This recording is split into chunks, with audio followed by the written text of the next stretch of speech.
આ તરફ સમાચાર વડોદરાથી મળી રહ્યા છે। મનપામાં સમાવેશ બાદ પણ ઉંડેરા ગામમાં હાલાકી। કોયલી તરફ જવાના માર્ગે કેડસમાં પાણી ભરાતા લોકો પરેશાન। છેલ્લા 4 દિવસથી તળાવના પાણી ભરાયેલા છતાં નિકાલ નહીં। નવા વસાહતમાં 900 થી વધુ ઘરોમાં વરસાદી પાણી ભરાતા મુશ્કેલી।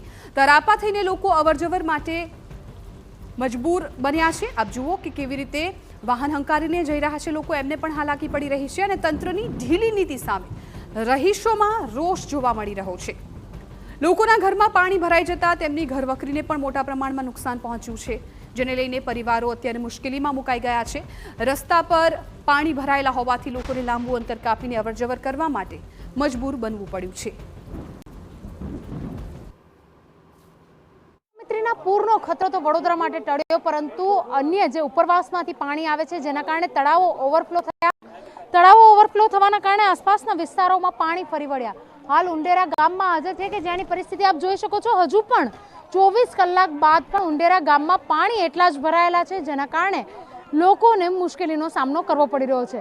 ઉલ્લેખનીય બાબત છે કે પાલિકા દ્વારા તે લોકોને પૂરી પ્રાથમિક જરૂરિયાતો પૂરી પાડવામાં આવી રહી છે, પરંતુ જે રીતે પાણી ભરાયેલા છે તેના કારણે લોકોને હાલાકી ભોગવવાનો વારો આવ્યો છે, જેના કારણે પરિસ્થિતિ અત્યંત ખરાબ થઈ ગઈ છે।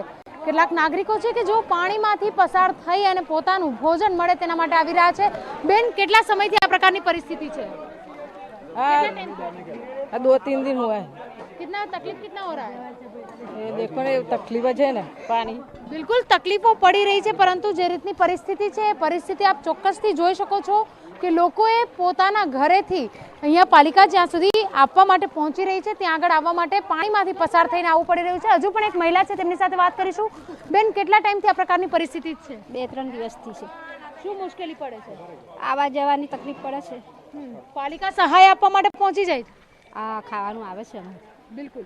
જે પરિસ્થિતિનો સામનો કરી રહ્યા છો માસી, કેટલા વર્ષથી આવું થઈ રહ્યું આ છે? તો વર્ષોથી અહીં રહેવા તારના આ પોઝિશન છે અમારી હા, કે ઘર में તમારથી બહાર ના નીકળાય કે આવું ખાવા તો કોપડો ઊંચો ખોઈ ના પડે। ના પાણીની સુવિધા કે ના કસ્સાની બી નહીં। એટલે કોની ભૂલ માનો છો?